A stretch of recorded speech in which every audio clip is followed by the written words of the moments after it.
ఓం శ్రీ విఘ్నేశ్వరాయ నమః, శ్రీమాత్రే నమః, శ్రీ గురుభ్యో నమః. జిఎన్ఆర్ శ్రీరామ రక్ష గృహవాస్తు యూట్యూబ్ ఛానల్ ప్రేక్షకులందరికీ కూడా నా యొక్క నమస్కారములు. నా పేరు నాగరాజు, ఎంఎస్సి బిఈడి. నేను గృహవాస్తులు చూస్తూ ఉంటాను. సో ఈరోజు మనం చెప్పుకోబోయేటువంటి టాపిక్ ఏంటంటే వాస్తు శబ్ద విచారము. వాస్తు శబ్ద విచారము అంటే ఇక్కడ దీని యొక్క అర్థం ఏంటంటే, టాపిక్ వచ్చేసి వాస్తు శబ్ద విచారము. వాస్తు శబ్ద విచారము ఇందులోనే ఉంది. మరి ఇక్కడ ఏమంటున్నాడు? వాస్తు శబ్ద విచారము. మరి వాస్తు అనేటువంటి శబ్దమును ఎందుకు అనాలి, వేరే విధంగా ఎందుకు అనకూడదు అని దీనిలో ఉన్నటువంటి అర్థము. మరి వాస్తును వాస్తు అనే ఎందుకు అంటున్నారు, ఎందుకు అనాలి అనేటువంటిది దీని యొక్క అర్థము. మరి వాస్తు అనేటువంటి పదము ఏ విధంగా వచ్చింది, దాన్ని ఏ విధంగా వాస్తు అని పిలిచారు అనేటువంటిది ఈరోజు మనము ఈ టాపిక్లో నేను మీకు చెప్పబోతున్నాను. ఆల్రెడీ నిన్నటి వీడియోలో వాస్తు శాస్త్రం యొక్క అర్థాన్ని, దానికి సంబంధించినటువంటి డెఫినేషన్ని కూడా నేను చెప్పి ఉన్నాను. సింపుల్గా వస్తు రూపేణ వాస్తు అనేటువంటి నిర్వచనాన్ని ఇచ్చాను. అయితే ఈరోజు వాస్తు శబ్ద విచారం గురించి చెప్పుకుందాము. మనకు ఈ వాస్తు శబ్ద విచారం గురించి చెప్పుకోవాలంటే ఫస్ట్ ఒక పదం గురించి చెప్పుకోవాలి. ఆ పదం ఏంటిదంటే వసతి ఇతి వాస్తు అని అన్నారు. అయితే ఇక్కడ ఉన్నటువంటి పదములోనే అర్థం ఉంది. వసతి ఇతి వాస్తు. ఇక్కడ ఫస్ట్ పదం యొక్క అర్థాన్ని తీసుకున్నట్లయితే వసతి అంటే నివాసము అని అర్థం వస్తుంది. ఏమది? వసతి అంటే నివాసం అనేటువంటి అర్థం వస్తుంది. అంటే నివాసము కలిగినటువంటి దానిని ఇతిహి అంటే ఉన్నది. అంటే దీని డెఫినేషన్ ఏ విధంగా చెప్పుకోవచ్చు అంటే, నివాసాన్ని అంటే నివాసమునకు ఉపయోగపడేటువంటి స్థలమును కానీ భూమిని కానీ వాస్తుగా చెప్పుకోవచ్చు. కాబట్టే వసతి ఇతి వాస్తువు అన్నారు. నివాస యోగ్యమైనటువంటి భూమిని వాస్తుగా చెప్పుకోవచ్చు, నివాస యోగ్యమైనటువంటి స్థలమును వాస్తుగా చెప్పుకోవచ్చు. అందుకే వసతి ఇతి వాస్తువు అన్నారు. ఇప్పుడు ఒక శ్లోకం ద్వారా మరి ఈ యొక్క వాస్తుకు సంబంధించినటువంటి అర్థాన్ని కూడా చెప్పుకుందాము. భూరేవ ముఖ్య వస్తుస్వాత్ తత్ర జాతాని యాని ప్రసాదాదీన వాస్తూని వస్తుత్వాత్ వస్తు సంశ్రయాత్. అనగా మానవులు మనము దేవతలో నివసించేటువంటి స్థలమును వస్తువు అనేటువంటి పేరు సిద్ధించుచున్నది. ఏమది? మానవులు మనము దేవతలో నివసించేటువంటి స్థలమునకు వస్తువు అనేటువంటి పేరు సిద్ధించుచున్నది. మరి ఈ వస్తువు అనేటువంటిది ఎన్ని రకాలుగా ఉంటుందంటే, ఈ వస్తువు అనేటువంటిది మనకు 4 రకాలుగా ఉంటుంది. అందులో నెంబర్ 1 వచ్చేసి భూమి. ఇంతకుముందు చెప్పుకున్నటువంటి శ్లోకంలోనే భూరేవ ముఖ్య వస్తుత్వాత్ తత్ర జాతాని యాని ప్రసాదాదీన వాస్తూని వస్తుత్వాత్ వస్త్ర సంశ్రయాత్ అన్నారు. అయితే దానికి డెఫినేషన్ చెప్పాను. మానవులు కానీ దేవతలు కానీ నివసించేటువంటి స్థలమునకు వస్తువు అనేటువంటి పేరున్నది అని చెప్పాను. మరి ఆ వస్తువులు ఎన్ని రకాలంటే, నెంబర్ 1 భూమి, నెంబర్ 2 వచ్చేసి ప్రసాదము, నెంబర్ 2 వచ్చేసి ప్రసాదము, నెంబర్ 3 వచ్చేసి యానము, నెంబర్ 3 యానము ఆర్ లేదా యానకము, యానకం అనేటువంటి అర్థం వస్తుంది. నెంబర్ 4 వచ్చేసి శయనము, నెంబర్ 4 శయనము. మరి ఇందులో ఒక్కొక్క వస్తువుల గురించి అర్థం అనేటువంటిది చెప్పుకుందాం. ఫస్ట్ భూమి అనేటువంటి వస్తువు. ఈ భూమి అనేటువంటి వస్తువు అంటే ఏమిటంటే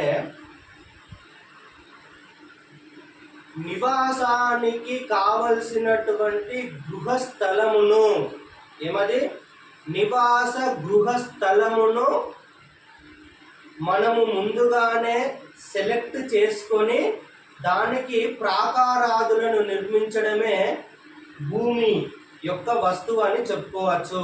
అంటే నివాస గృహమును గ్రహించి ప్రాకారాదులను నిర్మించేటువంటి స్థలమును భూమి అనేటువంటిది చెప్పుకోవచ్చు. అర్థమైంది కదా. నివాస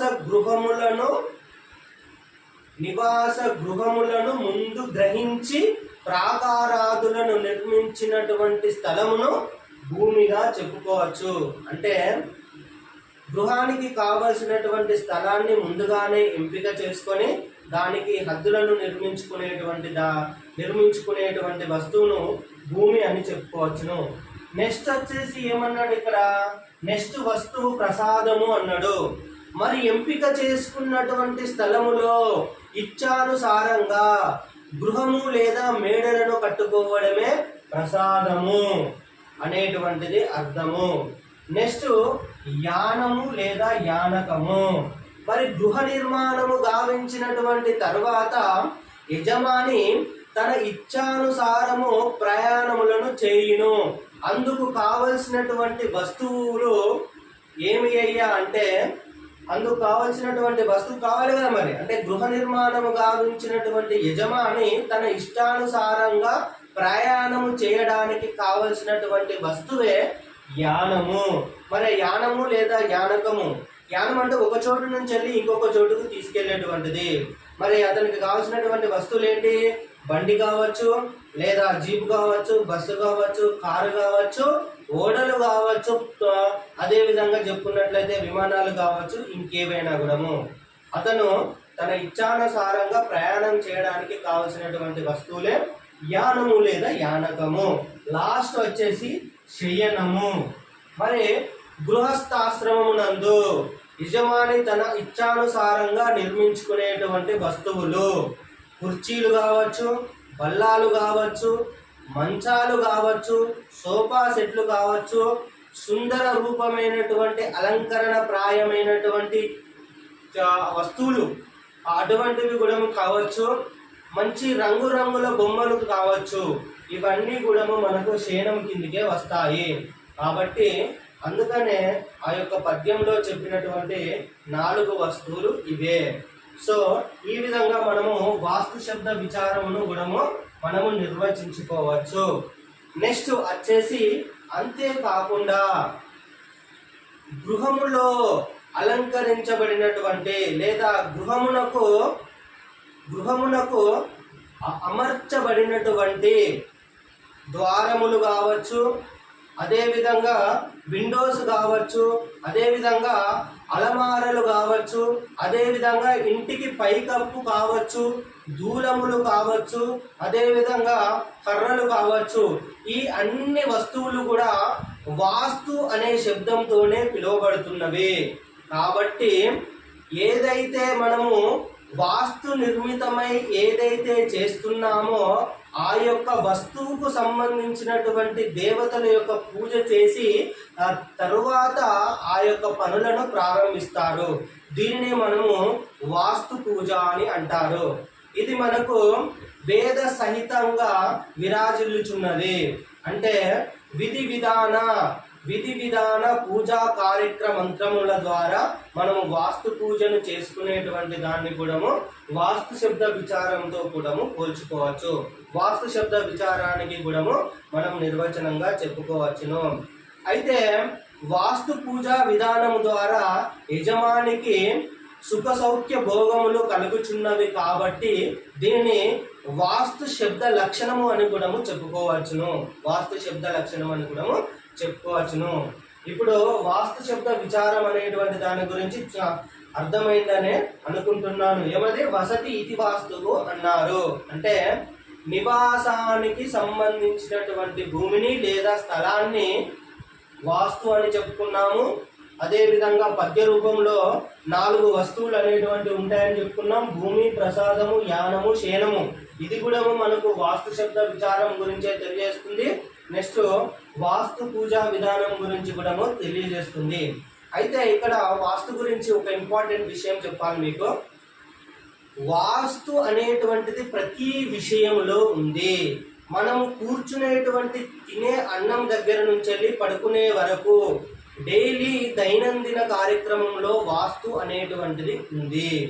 ఫర్ ఎగ్జాంపుల్ చెప్పుకోవాలంటే ఒక వ్యక్తి ఒక వెహికల్ను, ఒక బండిని కొనుక్కునేటప్పుడు నాకు ఏ కలర్ బండి యోగిస్తుంది, నేను ఏ రోజు బండి కొనుక్కోవాలి అనేటువంటి విషయం కూడా మనకు వాస్తు కిందికే వస్తూ ఉంటుంది. అయితే విధి విధాన రూపంలోని మనం వాస్తు పూజ అనేటువంటిది వెహికల్స్కి నిర్వహిస్తూ ఉంటాము. అదేవిధంగా మనకు అంటే ఇప్పుడు తగ్గిపోవచ్చు, కానీ ఒక 25 ఇయర్స్ బ్యాక్, ఒక 30 ఇయర్స్ బ్యాక్ కనుక చూసుకున్నట్లయితే వ్యవసాయదారులందరూ కూడా వ్యవసాయానికి కావలసినటువంటి పనిముట్ల తయారీకి సంబంధించినటువంటి వృక్షాన్ని ఎంచుకునేటప్పుడు శిల్పాచార్యుని దగ్గరికి వెళ్ళి ఏ వృక్షమైతే వ్యవసాయ పనిముట్లకు యోగిస్తుందో ఆ యొక్క వృక్షము దగ్గర విధి విధాన రూపకంగా, వేదమంత్ర రూపకంగా ఆ యొక్క వృక్షానికి పూజ చేసి ఆ యొక్క వృక్షాన్ని ఖండించి తీసుకువచ్చి ఒక మంచి రోజు చూసుకొని వ్యవసాయానికి సంబంధించినటువంటి పనిముట్లను తయారు చేసేటువంటి ఆరంభించేటువంటి వారు. నాగలి కావచ్చు, గొర్రు కావచ్చు, ఇంకా వగేరా ఎడ్ల బండి కావచ్చు, అంటే వ్యవసాయానికి సంబంధించినటువంటి పనిముట్లు. అంటే ప్రతి విషయంలో కూడా వాస్తు అనేటువంటిది ఉన్నది. మరి వాస్తు లేననేటువంటిది ఎక్కడా లేదు. ఇంకొక శ్లోకం ద్వారా చెప్పుకోవాలనుకున్నట్లయితే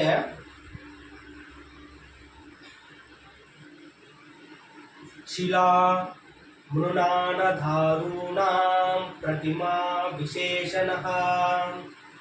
శిలా మృణానధారూణాం ప్రతిమా విశేషతః నిర్మితే ప్రథమం పూజ్యే ఆచార్యస్తు తత్ర పరం అని అన్నారు. అంటే మనకు మట్టితో మట్టితో చేసేటువంటి వస్తువులు కావచ్చు, లోహముతో చేసేటువంటి వస్తువులు కావచ్చు, రాయితో చేసేటువంటి వస్తువులు కావచ్చు, కలపతో చేసేటువంటి వస్తువులు కావచ్చు. ఈ వస్తువులకు సంబంధించినటువంటి ఈ యొక్క వస్తువులను నిర్మించినటువంటి వ్యక్తిని మొదటగా పూజించి తర్వాత ఆచార్యుని పూజించి గృహస్థుడు అతను పునీతుడు కావాలని మనకి ఈ యొక్క శ్లోకంలో చెప్పబడి ఉన్నది. కాబట్టి ఫస్ట్ మనము వస్తు రూపేణ వాస్తు అని చెప్పుకున్నాం. కాబట్టి వాస్తు నిర్మితమైనటువంటి ఏదైతే కార్యక్రమం ఉందో, అంటే వాస్తు నిర్మితమైనటువంటి కార్యక్రమంలో వస్తువుల యొక్క అధిదేవతలకు మనము వాస్తు పూజ అనేటువంటిది చేస్తూ ఉంటాం. అదే ఇంతకుముందు నేను చెప్పాను. ఇక్కడ కూడా అంటే స్థలశుద్ధి, వస్తు శుద్ధి లేనప్పుడు ఆ యొక్క వస్తువుకు నెగిటివ్ ఎనర్జీ అనేటువంటిది ఉంటుంది అని ఈ యొక్క శ్లోకంలో కూడా మనకు చెప్పబడి ఉన్నది. అదే విధంగా చెప్పుకోవాలంటే ఇంకా వాస్తు గురించి చెప్పాలంటే చాలా రకాలైనటువంటి ఎగ్జాంపుల్స్ అనేటువంటివి ఉన్నాయి.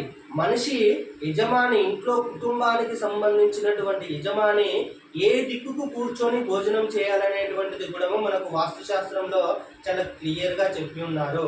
ప్రతి విషయంలో కూడా వాస్తు అనేటువంటిది ఉన్నది. వాస్తు అనేటువంటిది వాస్తవమైనటువంటి శాస్త్రము. వాస్తు లేక ఎంతోమంది అంటే గృహ నిర్మాణం గావించేటప్పుడు మనకు మొట్టమొదటగా వస్తున్నటువంటి ఆచారాలన్నిటిని కూడా మర్చిపోయి ఇష్టానుసారంగా ముగ్గులు పోసుకోవడం, వాస్తు పూజ చేసుకోకపోవడం, ఎవరిని కూడా వడ్రంగి వారిని కానీ, ఆ యొక్క ఇల్లు కట్టేటువంటి మేస్త్రిని కానీ, చుట్టాలను కానీ ఎవరిని రమ్మనకుండా ఎవరికి వారే యమునా తీరే అన్నట్టుగా గృహ నిర్మాణం గావించుకొని అనేక రకాలైనటువంటి ఇబ్బందులకు లోనవుతున్నారు. కాబట్టి మనకు వాస్తు అనేటువంటిది చాలా ముఖ్యము. గృహ నిర్మాణం గావించేటప్పుడు అన్ని విధాలుగా అంటే మనకు గృహ నిర్మాణానికి ఏవైతే వస్తువులు అవసరమో ఎవరెవరైతే కావాలో అందరినీ ఇన్వైట్ చేసుకోవాలి. చాలా హ్యాపీగా గృహ నిర్మాణం అనేటువంటిది గావించుకోవాలి. ఇప్పుడు ఈరోజు వాస్తు శబ్ద విచారం గురించి చెప్పి ఉన్నాను. రేపు వచ్చేసి ఇంకొక కొత్త టాపిక్తో వస్తాను.